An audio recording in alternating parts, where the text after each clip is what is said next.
Coming up on Transformers University, we're going to take a look at the online fandom, or lack thereof, in 1986. Plus, we're going to cover some of the merchandising opportunities taken around the world, as well as a couple of special publications right now on Transformers University.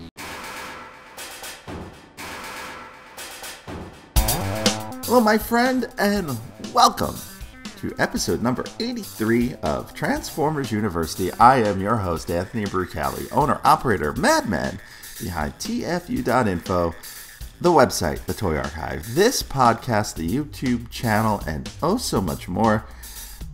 And welcome to Transformers University. I hope this show finds you safe at home. Hope it finds you healthy and your friends and family healthy, washing their hands and keeping away from this coronavirus outbreak. And if it does not, and if this virus has affected you or a loved one or a close friend, then I hope this podcast provides you a little bit of comfort and distraction as we talk about the world of some giant alien battling robots. So today on the show, we're going to continue our look into the online fandom for Transformers in the mid-80s. Now, in 84 and 85, I was able to dig up a few things. If you go back through those episodes, you'll find I even did an interview with the first person to talk about Transformers, the comic book, online on Usenet.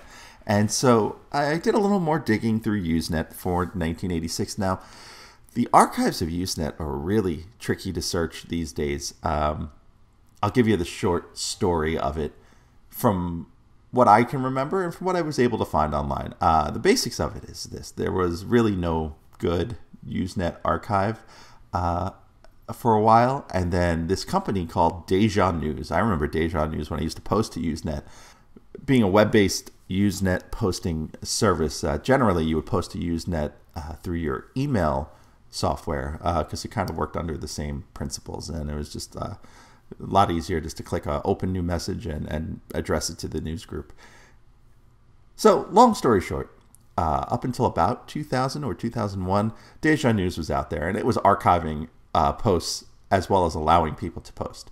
And this little company got bought out by a then fairly unknown company called Google. And so Google turned that into Google Groups. And Google Groups, for whatever reason, has a lousy advanced search. It doesn't work properly. You kind of have to fiddle around with it and backdoor your way into specific Usenet groups in order to find things. So that makes it tricky. On top of that, there are a couple of zipped archives of Usenet through the early years that only equals to like a couple of gigs worth of download. I think it was like an 8 gig download. And then you could search that, but then you have to basically just read through all the individual messages. So I did that, and again, it's not a complete archive. And searched the word Transformers, and then opened every single text file that was Transformers related, and the majority of them were about electronical Transformers. So it was about electricity or audio. So I have to say, I only found one post in 1986 that mentioned Transformers as the brand. And the funny thing is, the one thing it mentions is that you can go to a store without seeing things being branded for merchandising purposes. And the poster mentioned that he was at 7-Eleven and saw Transformers gummies. So I know that seems like fairly commonplace today, but that was, I guess, out of the ordinary back in 1986. And you have to think also Usenet and the home computer, it still wasn't really, not that it wasn't a thing, but it wasn't everywhere. It wasn't in every home. It wasn't a lot of homes. And then connecting to the internet usually meant you were on a college campus or you were in some sort of science or research facility. So the volume of posts is way, way, way, way down. There would be weeks, maybe even months between posts. It's almost like writing a physical letter to a pen pal. So yeah, that one Usenet post that mentions Transformers mentions, go figure, merchandising. And I had planned to do this episode around merchandising anyway, because I didn't feel there was enough on either topic to really warrant their own episode. Now, if you are new to the show, welcome. I hope you stick around and listen a bit more, and maybe even go back and start from the beginning. But if you're not new to the show, you know I've plugged all sorts of ways to help the show and ways to get in touch with me. I will not be doing that in a new form for a while because I wanted to devote my time a little better. And so in advance of that, I've created a couple of promos to play within the show. And so you'll hear the first of two new promos in this episode, starting with this one. Hey, want to help out this podcast or the website TFU.INFO? There's a number of ways you can do it. Let me tell you how. You can help us directly by joining our Patreon and enrolling as a student at Transformers University. There, you'll get early access to the podcast as well as exclusive behind-the-scenes peeks and perks for as little as $1 a month. Sign up is quick and easy. Just swing on by to www.patreon.com/TFU.INFO. Another way you can help us is by using our Amazon link, www.tfu.info/Amazon. Type that into your browser whenever you want to shop at Amazon, and a portion of what you spend will be contributed back to us. It's that easy. Finally, you don't become the world's longest running transforming toy archive without some help from other fans. We're always on the hunt for photos of figures and accessories we're missing from our pages. If you'd like to contribute, go to tfu.info/help for a list of what we need, or send an email to info@tfu.info. tfu.info, the Alpha Trion and Omega Prime of transforming toys. Now, back to the show. So let's talk a little bit about merchandising, but before I do want to mention one more thing about that post. I did a little research, and I don't think there were Transformers gummies in 1986. Maybe they were GoBots gummies. Maybe they were Voltron gummies. Another thing here is that nerd culture really wasn't much of a thing. So comic book collecting wasn't much of a thing yet, which is probably why the volume of posts, aside from accesses, then you still need the type of people who would post about comic books to the rest of the world as adults in a world that saw comic books mainly for, at best, young teenagers. So that brings us to merchandising, and this will give me a chance to cover a few things. It'll give me a chance to cover some of the more interesting stuff from the United States and from other parts of the world, but it'll also give me a chance to double back to Japan, where we covered the toys, but I didn't cover some toys that were very much like merchandising. They were necessarily, they were vinyl figures or things that just didn't come up as I was doing my research. So we'll have a chance here to talk a little bit about Japan and some of their more interesting things. So I'm just going to run down my list that I have here. And the first thing I have was from a contest in the United States called Decipher the Decepticons. Now, this was a mail-away sweepstakes. I won't get into the details of the sweepstakes, but the winner got a hot rod go-kart. I believe there were 5 winners. A hot rod themed go-kart valued at $2,500 in 1986 money. Now, according to USinflationcalculator.com, $2,500 in 1986 in 2020 would be about $5,887.66 at a cumulative rate of inflation of 135.5%. So that's double and then some. Now, the reason I bring up that particular thing first is the one resource even I use, probably more than my own resource, is tfwiki.net. My friends over there are offering a real baby in exchange for images of this thing. Now, that's probably sarcasm. Oh, God, I hope it is. But that is the holy grail of images for the TF Wiki at tfwiki.net, is an image or several images of this super rare, super expensive hot rod go-kart that would have been almost $6,000 in today's money. Now, 86 was the year of the movie, so there were certainly a lot of movie-related kind of things, your typical kind of movie stuff, t-shirts, school supplies, backpacks in the United States and probably in Europe as well. In Japan, Takara had some interesting things. They had a subsidiary company called Seven, and we've talked a little bit about them before. They made the decoys. They made the Transform Junior toys. They also made vinyl figures, and they had several of these in 1986 for the movie. They had Convoy versus Megatron, which is Optimus and Megatron. There was also the Scramble City gun set number 1, which had Convoy with 4 random peach-colored decoys. And then there was a secondary set, which was the same thing, but had Ultra Magnus instead of Optimus Prime. Convoy. Right, Convoy. There was also a dart game, which featured the same Ultra Magnus figure, and a Metroflex in Japan, Soft Robo, as it was called. And that came alone or came with a water gun, which also featured 2 random peach-colored decoys. In Japan, there were also a series of toys called Talkformers, which featured real talking voices of the voice actors from Japan and had Rodimus and Galvatron available. And again, these are kind of like statue-like figures. Back in the United States, there was also some Halloween costumes, which is interesting because the character choices are really kind of offbeat. It's not Optimus, it's not Megatron, it's not Starscream. It's Metroplex, Ultra Magnus, and Superion. In the UK, there was an Optimus Prime knitting pattern. Yep, get your knit on, have a knit fit, and knit yourself an Optimus Prime sweater. There was also a series of watches available in Japan, featuring Superion, Galvatron, and Ultra Magnus. These would be later imported into the United States almost 7 or 8 years later as part of the Generation 2 line. Additionally, in the US, there was the Powertronic AM radio featuring Ultra Magnus. There was the Ultra Magnus 3D jigsaw puzzle and the Ultra Magnus voice synthesizer, which still leads me to believe, and I haven't read any early scripts yet, so don't spoil it for me, but we will be getting to one of the early scripts in a future episode.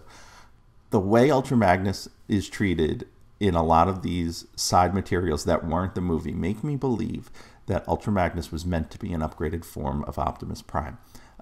Aside from the toy sharing the cab mold, it just makes sense that maybe they were going to upgrade both Megatron and Optimus in the movie and then changed from that stance somewhere in the script development process. Now, finally, speaking of Transformers the movie, one thing we got a lot of in 1986, in fact, we got 2 of them, and we'll talk about them both, were sticker books. Now, sticker books, and we'll explain a little more in detail as we go, were basically books you could buy and then buy packs of stickers, much like baseball cards, and fill in the blanks in the book. And, there'd be 100 or 200 stickers available to you, and 10 per pack, and you try to complete the set. And one I remember very, very well, actually, and I always had it underneath what my mom called the hassock, which I guess is a word. Most people call it an ottoman. We used to have it not in front of another chair, but we used to have it against the wall underneath an alcove that had the telephone shelf, which was an actual phone on a shelf. It was a Mickey Mouse phone, that. And underneath that shelf was where the hassock was. And under the hassock, there were 2 things I always remember being under there. One was the Fall Guy, the board game, which now belongs to Brian Kilby of Radio Free Cybertron. I mailed that to him about a year ago when I was cleaning out part of that house. And hopefully he's put it to good use. The other thing was the 1986 Transformers the Movie sticker book. And for more on that, I'm going to toss it over to one of our patrons over at the Patreon, www.patreon.com/TFU.INFO, and host of my favorite Transformers adjacent podcast, Mike Seibert of Mike Seibert Radio. Hey, what's up, fellow Transformers University students? My name is Mike, and I'm the host of the Mike Seibert Radio podcast. So the last time I was on the show, I talked to you about the Marvel Comics adaptation of Transformers the movie, and that I didn't actually have all 3 issues until I was an adult, but that my way of reliving that incredible rock and roll adventure was actually through a sticker book. And that's what I'm going to talk to you about today, the Transformers Sticker Collector's Album from Diamond Publishing, published in 1986. It's one of 2 sticker albums released in 1986. One was from Panini, which featured episodes of the cartoons, and this one, the one I'm talking about now, is from Diamond, and that features Transformers the movie. I don't know anything about the Panini one, other than it seems to be the one folks seem to remember more. I can't tell you anything about it because I didn't have it, but I can tell you about this one from Diamond Publishing. I've actually been really excited to talk about this one for a really long time because this was kind of my primary connection to the movie and the story before it came out on video and after it had left theaters, and it was a really cool way to engage with the story. In fact, you might even say, well, you know the line. It's essentially a story and activity book for Transformers the movie, where instead of just showing stills of the film like a traditional storybook would, this story is told in numbered collectible stickers that were images from the movie and captions underneath. The book itself is 32 pages broken into 4 chapters with 225 numbered stickers required to complete the story. That's where the collectability factor kind of comes in. The book was available either separately or in a polybagged starter set with 10 packs of stickers. Separately, the book retailed for a whopping 39 cents, unless you went to Toys R Us, where you could save a penny and get it for 38 cents. The stickers were 29 cents each and came 7 to a pack. I remember very specifically collecting Garbage Pail Kids at the time also. Those were stickers. And the Transformers the movie stickers were a few cents cheaper, if I recall correctly. And there were a few other sticker albums I got at the time also, like G.I. Joe and Mask, maybe even something Star Wars related, but I don't remember off the top of my head. But what I do remember is getting in trouble when I covered an entire side of my dresser with various stickers. The front cover is the classic poster image, with Ultra Magnus and the new Autobots firing skyward towards Unicron. Now, it's also interesting to note that the title simply reads The Transformers, with the traditional red and silver chrome lettering, and not the new kind of magenta and orange, more matte lettering of the Transformers the movie logo. The back cover is an original art piece, I think. It shows Unicron in robot mode and featuring the new characters in battle, but also includes Optimus Prime and Starscream as well. Now, before I get into the stickers themselves and how the story plays out, I mentioned that this was also an activity book as well. In addition to the few packs of stickers to get you started, the book also comes with a magic decoder. Now, the magic decoder was a piece of cardboard bound into the book at the spine. You'd carefully tear the cardboard along the perforation. Half would be a pocket checklist for the stickers, and the other half became the magic decoder. The magic decoder was basically a window with red cellophane, very similar to the Tech Specs reader that came with the toys. In fact, I ended up using my Tech Spec scripts most of the time instead, just because the plastic was a little thicker. It was a wider strip. I could basically just kind of like put it over my eyes, whereas the magic decoder was about the size of the stickers and the corresponding square in the book, meant to actually decode it, not just kind of change your field of vision. I cheated. But what was cool about the magic decoder was that you could get a sneak peek at what the image was in the book, even if you didn't have that sticker yet. Plus, there were secret messages and puzzles to solve as well. Basically, anywhere where there was a red Scrabble pattern in the book, that was a place where you could use the magic decoder and interact with the activity book.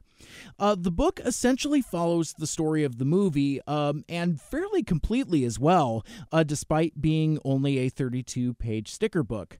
Chapter 1 is called A Deadly Hunger, and follows from the introduction of Unicron, the destruction of Lithone, and through the shuttle attack and the siege on Autobot City.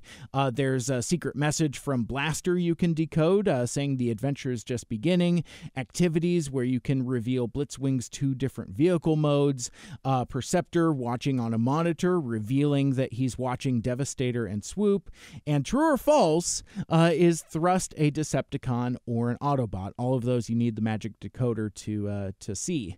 What's also really cool here is that while most of the scenes are single stickers, kind of like one for one, there are also several that are 2 stickers or 2 squares, like the shot of Bumblebee and Spike early on Moonbase 2. Some really cool hero shots as well.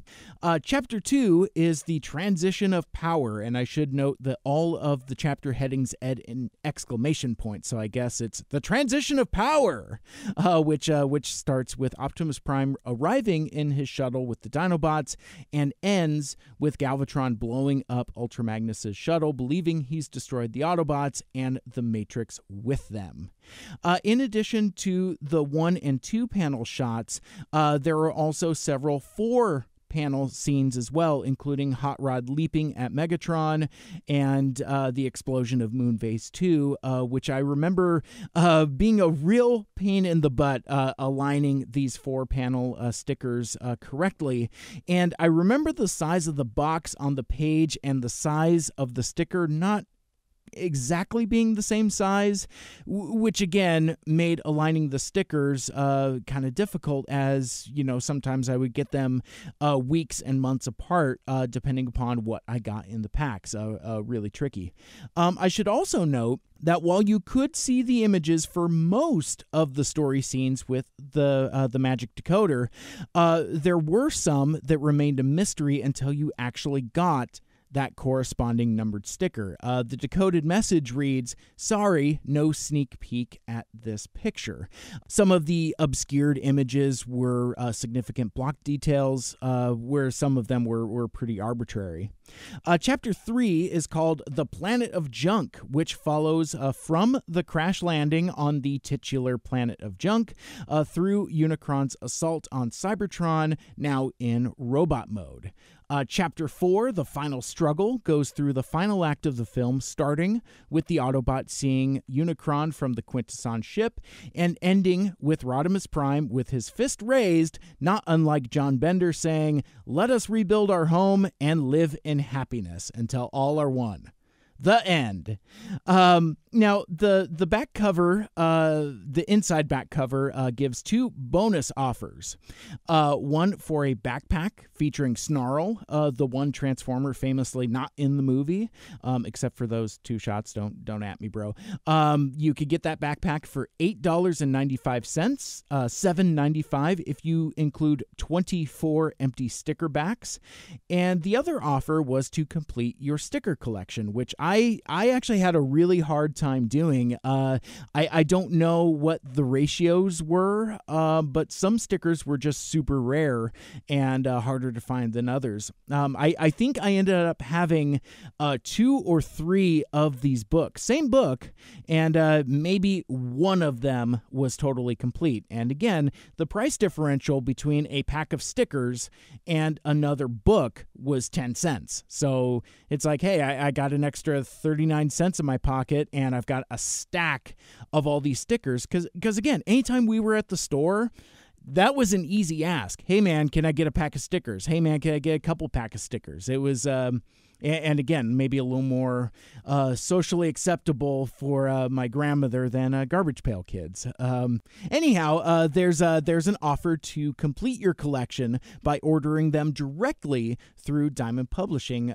Just list the number of each sticker you want, include a check or money order in a self-addressed stamped envelope, allow 6 weeks for delivery, plus a bonus offer: when you enclose 10 empty sticker packets, you get 20 stickers for for $1. Yeah, and I don't know about anybody else. This is kind of embarrassing, but I was an adult before I understood what a self-addressed stamped envelope was, despite seeing it in commercials all the time.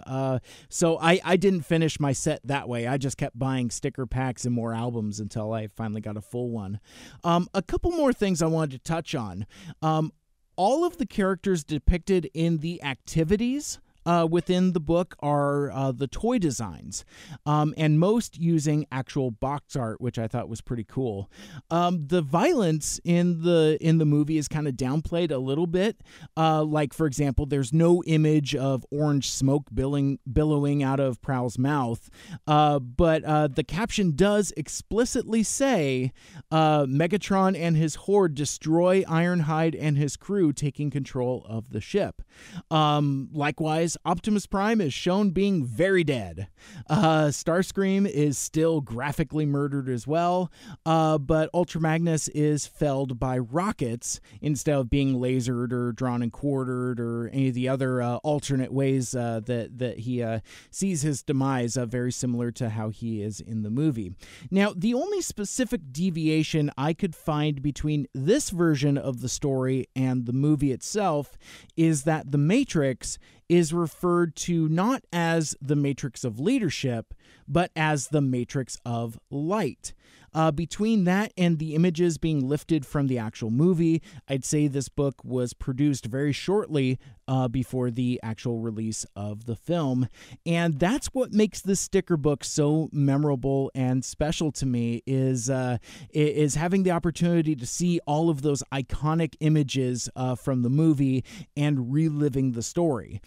Plus, the collectible sticker gimmick added to the fun and frustration as well. So I spent a lot of time interacting with this book, and I gotta tell you, it was a ton of fun getting back into this and dusting off those old memories. I hadn't actually read this book in decades, and it was a ton of fun. I hope you dig it as well. Thanks a lot for listening. You can listen to my podcast, Mike Seibert Radio, pretty much wherever you listen to Transformers University. And until next time, wash your hands and make good choices.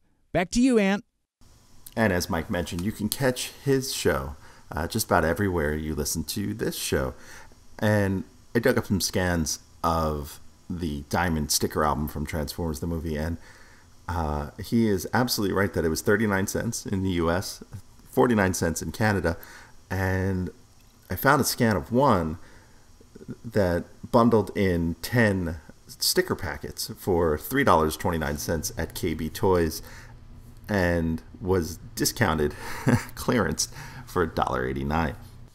Now, in my research of this Diamond sticker book, I did find some international versions of this, and one worth noting was the Argentinian version of this book. That there are scans out there of it, and it's pretty much the same. Features stickers from the movies and uses the red decoder, but the games in the middle are a little different in that they use various character artwork to obscure other characters' artwork. So, for example, I'm looking right now at Inferno in the middle of one of these pages, and his robot mode features a red drawing of Snarl overlaid onto it, so that when you put the decoder over it, you will see Inferno in his entirety. It also means if you put some sort of blue sheet over it, you would see Snarl in his entirety. And same for his vehicle mode. In the fire truck is covered with Devastator. And this is all throughout this book, for both Autobots and Decepticons. It's pretty neat. Now, the other sticker book he mentioned, there was the Diamond one. There was also the Panini one. And the Panini one was available around the world. I found a couple different scans from South America and from Japan. I believe it's Japanese that the writing is in. And that one's pretty interesting because it features some neat foil stickers. It features some larger images assembled from multiple stickers, like the old back of the box artwork from 1985 as a 9-piece sticker.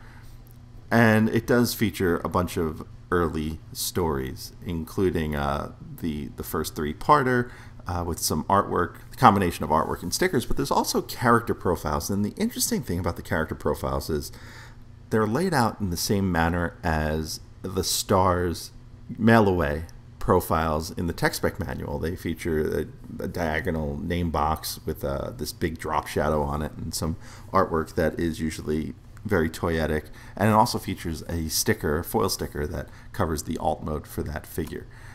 Featured in these tales is a number of stories. Like I said, the original 3-parter, truncated down to about 2 pages, War of the Dinobots, SOS Dinobots, Fire on the Mountain, and of course, Heavy Metal War.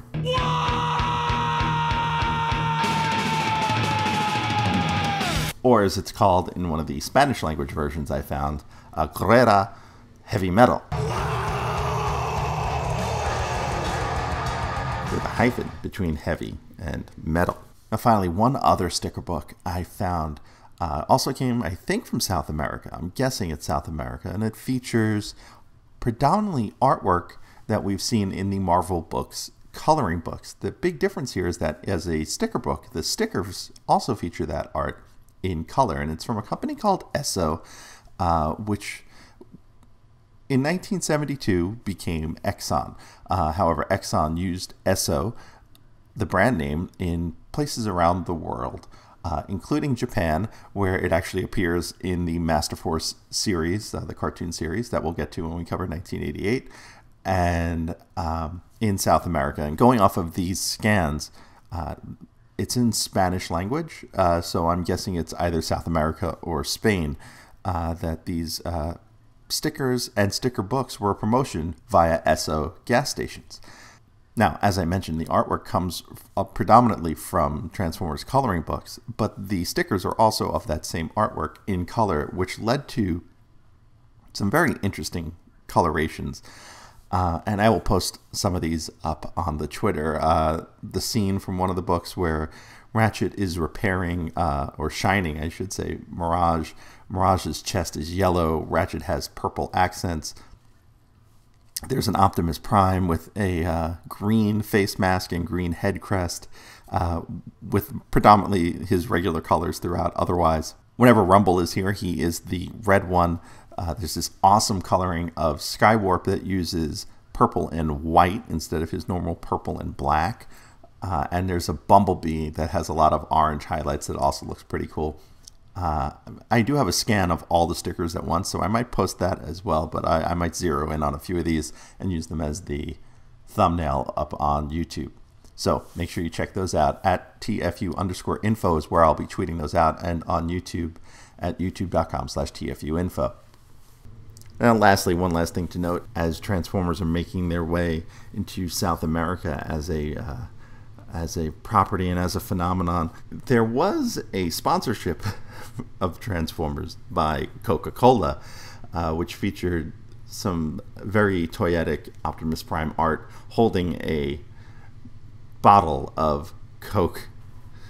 I guess he liked to teach the world to sing. Thanks for listening to the show. Stick around to hear what's coming up next episode, but first, I want to fill you in on a few ways you can stay in touch with the show. Want to be on the show? Leave us a voicemail at 702-763-4838. That's 702-POD4TFU. Or send an email to info@tfu.info. Be sure to catch us on Twitter at TFU_info and on Facebook and Instagram under the username TFU.INFO, all one word. Also, please subscribe to our YouTube channel, youtube.com/TFU.INFO, where we post all of our podcasts plus special video segments, reviews, and live coverage of Transformers-related events such as New York Toy Fair and New York Comic-Con. I hope you enjoyed this episode. Please visit us at www.tfu.info, the world's longest-running transforming toy archive. And with that, we're going to wrap up this episode of Transformers University. Next time on the show, we're going to go back to the Marvel Comics one more time, but not for story-based entries. We're going to take a look at the limited series Transformers Universe.